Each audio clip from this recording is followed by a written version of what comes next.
Oh, yes. Ladies and gentlemen, welcome into Snow The Goalie, the only Flyers podcast, the People's Podcast, Players Podcast, Prognosticators Podcast, and once again, the presidential podcast, as we're joined today by the president of Hockey Ops, and that, of course, is the great Keith Jones. He's here, but we have an announcement. We've been doing this for long enough. We've been teasing it for forever. I couldn't think of the last time that somebody has promised something. Yes. It's like a kid with Christmas when Correct.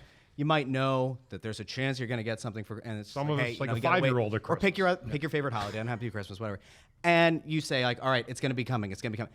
And now today's finally the day we get to get the thing out of the way. We have officially partnered with the Philadelphia Flyers for this season, a potential multi-year agreement between Snow The Goalie, the only Flyers podcast, and the Philadelphia Flyers, the only professional NHL team that plays hockey in Philadelphia. And so we thought, what better way to start this partnership together than to bring on Keith Jones to talk about what this partnership is going to look like. And I want to address this right off the bat because we talked about the importance of this as we went through multiple offers of things this offseason. Was we need to do something that works for the three of us. We have to be able to maintain what Anthony likes to call journalistic integrity. That's right. And that we will not become state propaganda by working together with the team. And so here we are. We are partnering, but I want to throw it to you, Jonesy. How did this happen? Who made this call? And what were you thinking? Because in fairness, we've been pretty critical of this team for a few years now. It's good. Five to be exact. What happened? Well, the way you introduced the show is a big reason for that. It's a good show. And I think that when we look at this partnership, it's about continuing to grow the Philadelphia Flyers. And you guys have done a great job of getting the word out there, whether it was positive or negative. That's not what we're worried about.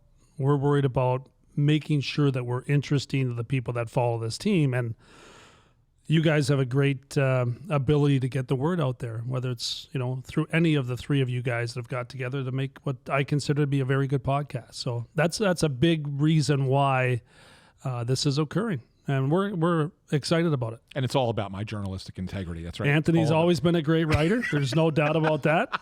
I've always been a fan of his work and I'm going to continue to be. But it's not about you guys trying to, hide things that are going, negatively. It's more about just being out there and making sure that we're getting the word out and that people are hearing about the Philadelphia Flyers. And you guys have done a good job in doing that. And I was the same with Jonesy. We've been friends, teammates for 25 years on multiple levels as Flyer teammates, as broadcasting teammates.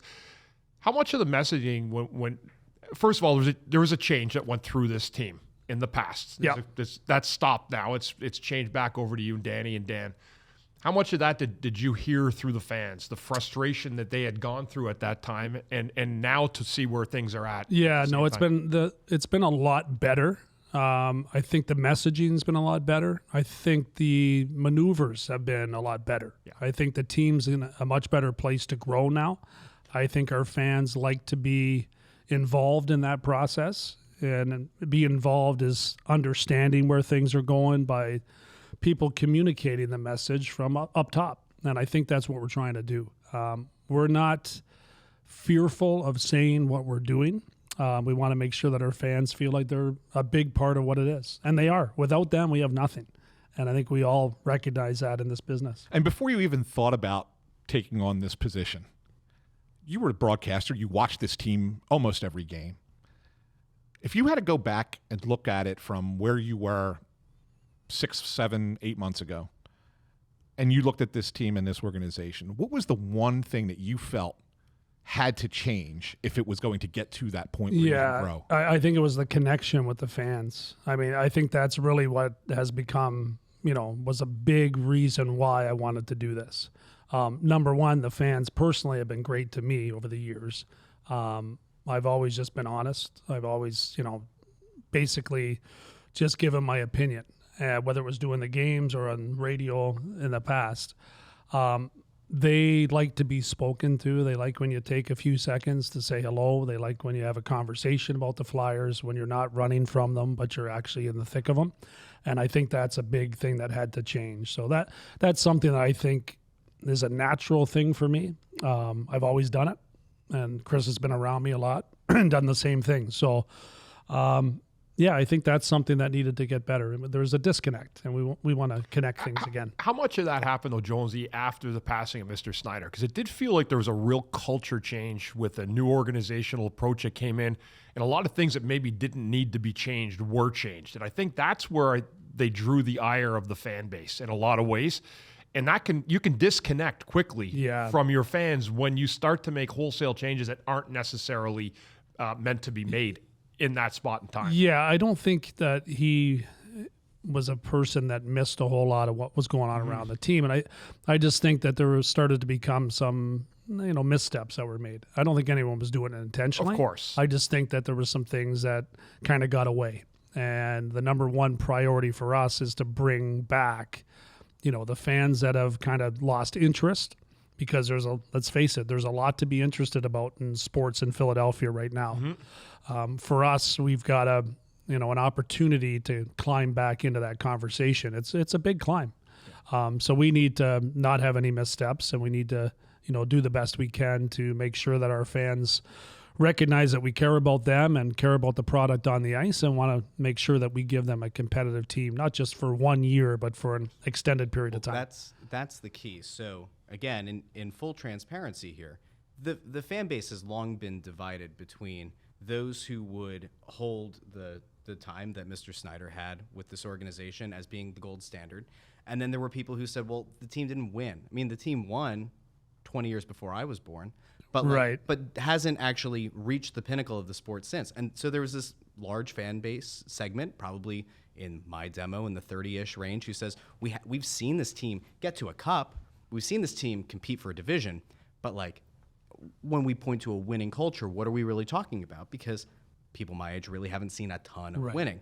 So when you think about how you build this thing, and you're transparent about the fact that this is in fact a rebuild, this is not a retool, this is something that is going to take time, how important is it, and how do you, I guess, get that point across to, it feels genuine so far, but how important is it to connect with that maybe disaffected group of fans who say, we just want to believe that there's a chance this team can become a winner for a prolonged period of time? It's about showing them. I mean, it's one thing to say it, it's another thing to do it. And if you don't do it, they know. You're not fooling anybody here. They are fans that are really well educated in all of their sports. They follow you when you're winning, when you're producing, when you're backing up what you say. So those things we can never lose sight of. When we're winning again, which we will, they will come back.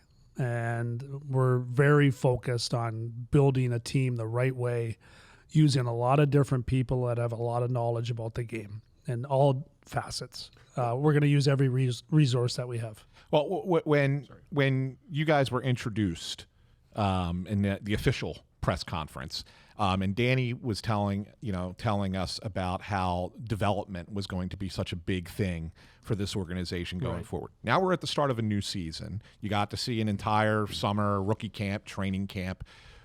How do you assess where the team is with that as far as development? Did some guys come in and be like, oh wow, look at that, they got a lot better from a year ago? Yeah, where are you at on this? That's going to take time. There's no question about that. But I will tell you that we're not missing anything. Is our goal to make sure that if there's a player that's going to make it to the NHL, that he comes up and makes it for the right reasons. He knows what his role is going to be.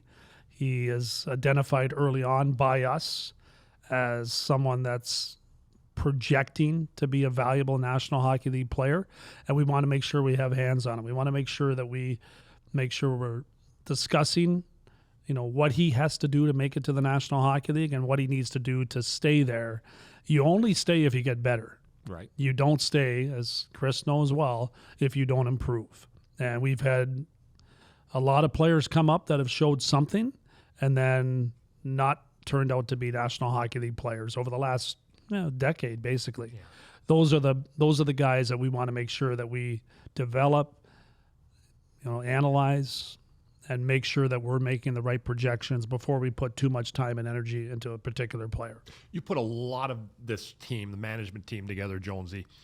What does patience look like to you? What in terms of years? The Rangers a few years ago seemed to be the symbolic rebuild, and Yeah. they sent the letter to the fans, and then from that point it was go. Okay, and the fans immediately backed off, and they said, we're going to let them rebuild with however they're going to do it. What does that version of patience look like to you on a time frame? Yeah, the time frame's a little bit tricky. I think Danny spoke on it a few times, and I kind of would echo what he was saying about the players will dictate how long it takes. We've had some good karma going this offseason with players returning from injury, like Sean Couturier and Cam Atkinson. That kind of changes some things because our team is probably going to be better than a lot of people expect. We want our players to have a chip on their shoulder. We want our players to prove everybody wrong. We want them to be thinking about winning every night. We want to make sure that we're teaching them that that's what we expect, even if we're not at that point in our evolution. Drafting is going to be really important for us, and we're going to draft the best player. And if it's going to be a 3-year wait, like it may be with Michkov, then we're going to wait. But we're going to do everything we can to get the right players that provide different elements that we haven't had here in a number of years, including high-end, 100-point possible players if we can find them. But, there is a little bit of luck involved in that as well. I do want to get into the roster construction and the methodology behind it. So, again, fragmented fan base. It's not just here, it's across the league. There's been this idea for the last, let's say, 3 or 4 years that when you build a team, especially one that's rebuilding, you should play the kids. It's like the number one thing, right? Yeah. But like fundamentally, you typically can't up and down the lineup. It doesn't work. It could potentially hinder their development, all that. So when we look at this team and what it appears to be a fourth line of veteran players, you have some fans who are saying, hey, it would be really cool to see more of the kids up here playing on the fourth line, put them in an advantageous position, like give them the opportunity to perform at this level. Where do you fall on it? Because, as president of Hockey Ops, I can't imagine that you're going to be dictating terms on who's in the lineup night in and night out. Right. That might have happened other places, other times, not here, not now. But when we look at this team, like where do you fall on this idea of established fourth line versus playing the kids, which in fairness means like play only kids? Yeah, you want to play your kids in the right spot. Yeah. So if the kid is not a fourth line player, you don't want to play him as a fourth liner. So it's about identifying what the player is. Yeah. It's not just giving a kid a chance to skate in the National Hockey League. It's not seeing someone that you peg as a number 2 defenseman in the future and playing him as a 6 with limited minutes. It's more about recognizing what your young player is and playing them appropriately. So if a player's coming up that's a skill player, you want to play him on the power play. It's just identifying where the player projects to be and where you expect him to be and where he's at that point in his career. Rushing young players is not going to do anything to help in their development, but when they're ready, they're going to get that chance. So we're encouraging it. We want it to happen, but we're not going to force it to happen. You've had a few young players who've had a pretty good camp. You're at a point now where, and I guess you guys will know the answer to this by the time this airs, but you guys are going to finalize this roster here. Can you just talk a little bit about what you saw out of some of these young guys like Bobby Brink and Tyson Forster, and then even on the defensive side like Emil Andre and even Zamula to an extent? Saw a lot from Zamula. I thought he really looked good with Sanheim. I thought, Sanheim did a great job going over and playing on his offside. It was really outstanding through training camp, and I think that was real helpful with Zamula. His passing was outstanding. The fact that he, stayed here in the off season, got that shoulder repaired, and got himself in really good shape is going to serve him well. So I see a bright future for Zamula. I see a lot from Andre as well. He is a very aggressive young man.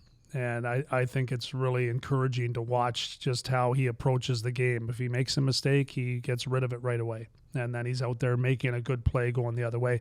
A lot of young defensemen don't have that. Yeah. That's a position that Bundy knows well. They take time. There's going to be some bumps for him just because he's learning the North American game, and it's a tough game to learn at the National Hockey League level, but he's right there. So that's been impressive. For the young kids up front, like Brink and Forrester. I think we saw a lot from Forrester last year. He's a big guy. He's got an outstanding shot. Most importantly, has a lot of hockey sense, something that's really difficult to measure at times, but not when you watch him closely. He's a good decision maker. He's a very good passer. He's going to be a very good player for us, whether it's, the first game or 2 games down the road. He's the type of player that's going to continue to get better, and we're going to help him do that.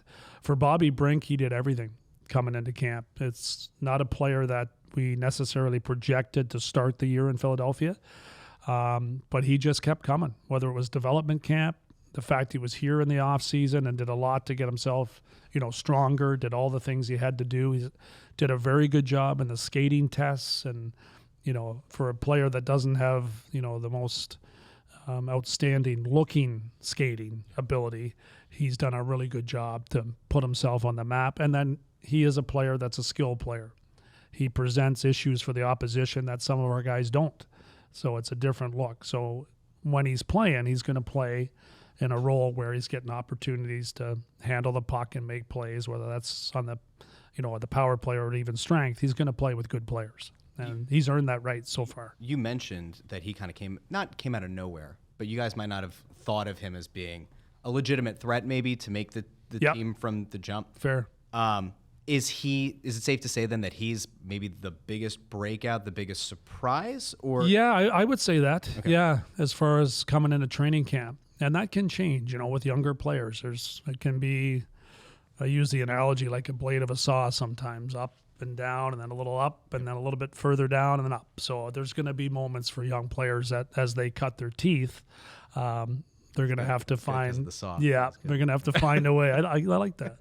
They're going to have to make sure that they keep on being noticeable on a nightly basis in a positive way. But it's not like we're pounding them into the ground saying you can't fail. We're going to give them a chance to grow and develop into NHL players. Jonesy, and I know multiple talks over the years we've had, and just watching the NHL, defense is you build your team really through the back end, I think. And you look at a team like Vegas, the outstanding defense they had, and even teams that go deep. That would have to be, I guess, just on paper, the most pressing thing that the outsider would see. That's not part of the organization. And where does that sit with you? Because that can take, we haven't talked about Cam York. Where's he at from a year ago? And what does it look like? How do you acquire better players moving into the future? Yeah, I think Cam York's a great example of someone that we're looking to continue his growth. Yeah. I think he's done a very good job since he arrived. He's had some opportunities to be in the American Hockey League, and now he's ready to be a full-time National Hockey League player. And his upside is something that we think is further than where he's at right now. I think he's going to continue to develop in a prime role. But adding, a 1 is a real challenge for everybody. The entire league, there's probably 8 of them out there. Yeah. If you really broke down every team. But most of those guys are on teams that are winning cups. If you look at Tampa with Hedman, they had Sergachev and they had McDonough as well. I mean, they had a real strong left side of their blue line. Pietrangelo a great example, both in St. Louis and Vegas. The number 1 D is a very important player. We all want one. There's different ways you can do it. Ideally, you draft them and develop them, and that takes time. But you could buy them at some point. Not where we're at right now, but at some point we will be. So that's something that we'll definitely be looking at. But we do have a really solid set of defensemen right now, underrated. And they do have size. Yep. That's something Zamula brings with his length. Sanheim is also a very big guy and a great skater. Ristolainen has the ability to knock people down when necessary. He had a good second half last year. So those are the type of guys, if you really break down Vegas's team, if they had a Ristolainen in there or a Haig, how big of a difference is there? There's not a whole lot of difference between some of the players that we have. They have Pietrangelo, they have Theodore. That's where your top end guys are the ones that ultimately make the difference. But I'm not looking and saying we're not going to be capable of growing one ourselves. I think we can, but it's definitely a focus for us. Sure. You guys now have in this organization, I believe it's 7 goalies. You traded for 1 in the offseason. You drafted 2 more. You had guys here already. It's kind of an interesting approach to have that kind of organizational depth at that position. What's the philosophy behind that? Why do you think it's such a good thing? Well, to it's have an so important many position, guys, and then right? it's about how much do you want to pay the position, Yeah. right? So if you're bringing younger players up in that spot, and then you eventually, have one that develops like Carter Hart, then you've got yourself in a good situation. But at the end, there's some teams you can look at what they've done, like Bobrovsky making over $10 million or so, right? There's times, even though as great as he played last year, that I think Florida wouldn't mind adjusting that. It happens, right? It does, So sure. a team like Vegas won with multiple goaltenders. Of course, that's the freshest example. It's unusual. I think it's a rarity. I think they had just such a solid team that they were able to find a way to do it. Not to take anything away from Aiden Hill, but that's a goaltender that any team in the league could have picked up last year for a third or fourth round pick. A little different now that he's won, but that's how it was. So I do think there's ways that you can go about finding them, but if you can grow them, homegrown goaltending is a great thing, and I think that's part of the reason that we've got so many in the pipeline. Is that kind of like the same philosophy of you want to win a Super Bowl with a quarterback when he's on his first contract, because once you start paying $45-50 million a year, it affects the rest of the roster. Yeah, it's definitely part of it. Yeah. There is it's a mathematical equation in the end, and there's a lot of math involved with everything that's going on. So you really have to sit down and then prioritize the position, and goaltending is one where you can look at it in multiple ways, but in the end, the teams normally that are winning cups have one guy that's better than the rest.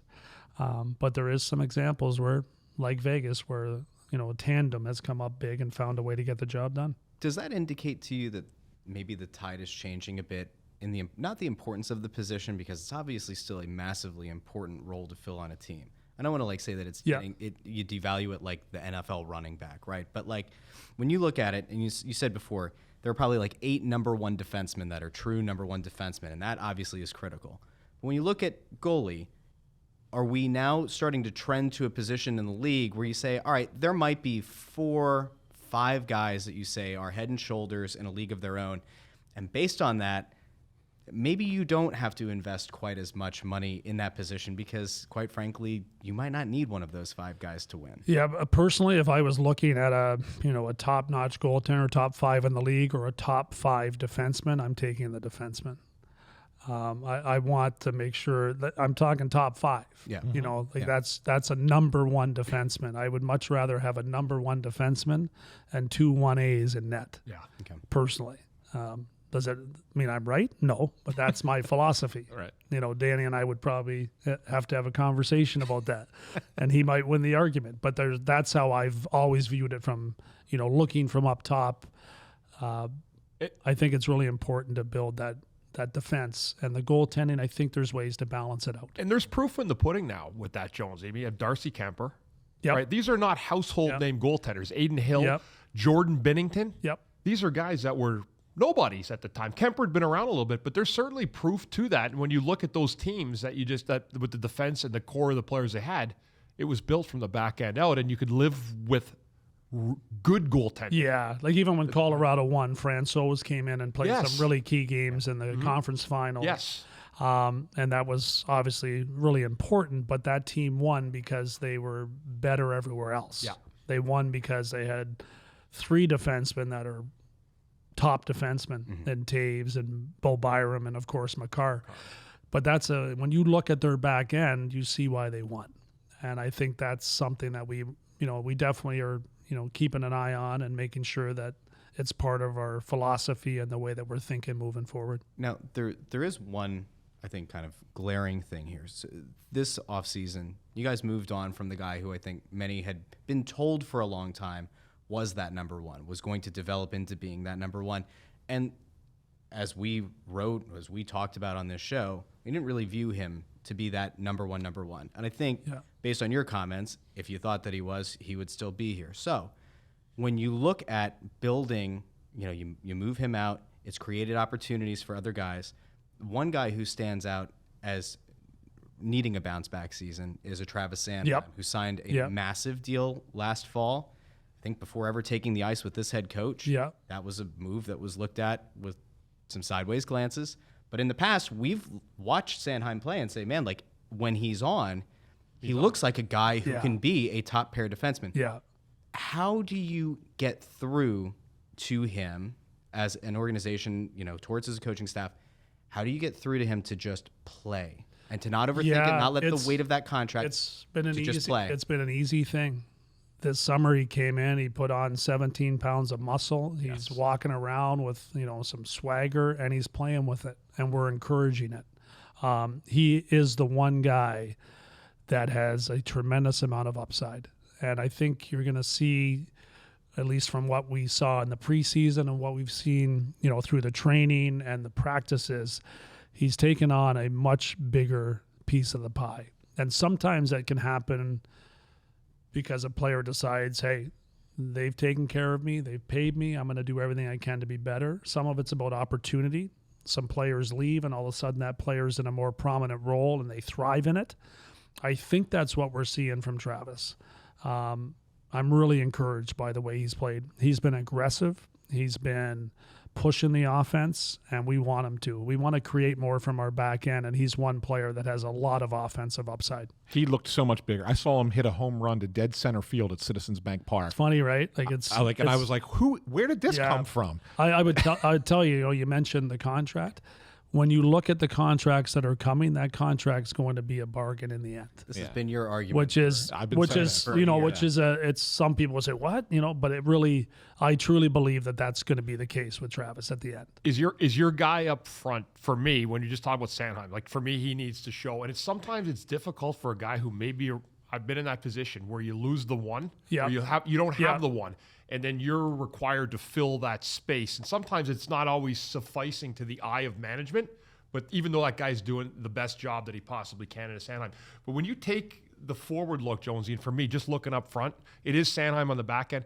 That guy has to be Farabee on the front end. That is it for me. Is that who it is for you? Yeah, because we saw it, right? Yeah. Saw it 2 years ago. In a similar way to Sanheim, they both had very good years going back a couple of seasons 2 years ago. Yeah. Mm-hmm. And then before Joel was injured in the offseason, he definitely has another gear that he can get to. And he showed us a lot of glimpses of it. He also was here all summer, lifting, getting stronger, doing everything he possibly could to make sure that he gets himself in position to have that type of season again. And not just one season, but multiple seasons, because he's also someone that's got term on his contract. Yes. So yeah, those are two great examples, and that's a good comparison by position. I'm looking forward to watching Joel this year too. Go ahead.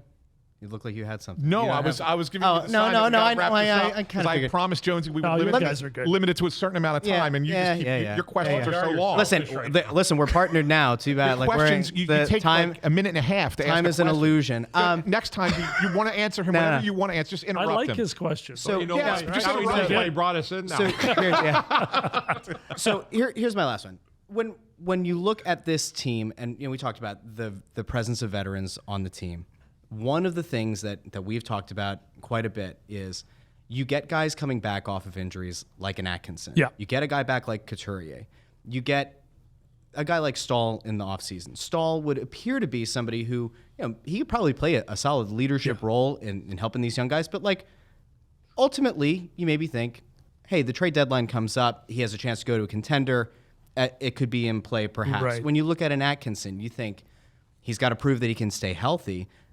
Is there a certain window here in your mind where you say, we value having these guys here for their leadership more than what we could potentially get for them in a deal even as soon as the trade deadline this year? Yeah, for someone like Mark Stahl, he'll decide that. If he wants to go somewhere else, then we would give him that opportunity to do that. We're not going to ask him. He came here to help us. He's going to work with our young defensemen. He'll play in some bigger games for us. I would suspect or expect that he would probably play, in the opening game of the season, because he's that type of player where he can really calm things down. He's had a really good camp too. It's impressive. And then I watched him closely last year all the way up to the final against Vegas, where he played, a big role for them. So there's a lot of value in him, both as a player and as a mentor to some of our younger defensemen. I think we're going to try to capitalize on that. And then that would be a type of decision where he would tell us if he wants to go somewhere, then we would accommodate him. For Atkinson, it's about him continuing to lead by example. When you watch him play, you can't help feel good for the way he plays the game because he works his tail off. So that type of leadership is something that we want to pass along to some of our younger players, that they can watch him, see how he performs as a professional, and learn from him. So he has value in our locker room right now. To me, that's more valuable than not having him with our team. Couturier is going to be, provided he stays healthy, another one of those contracts that's going to be a bargain in the end. It seems like a lot right now for a player that missed the last couple of seasons, but we're already seeing him start to get back into his form. Again, that's going to be a blade of a saw, though, because he's coming back from a long period of time off. We're going to see some great moments from him. We're going to see some other moments where he's going to, figure his way through certain games that he doesn't have his best stuff. That's what I would expect. Mm-hmm. But his leadership, his ability to play at both ends of the ice, the way he calmly goes about doing his, job, I think is important for some of our younger players to see as well. So he is a foundational piece of our team, and I'm really happy that he's healthy and feeling good and ready to go to start the season. Last thing for me, Jonesy. Let's say there's 7 games left in the year. We're going to just pulling out the crystal ball.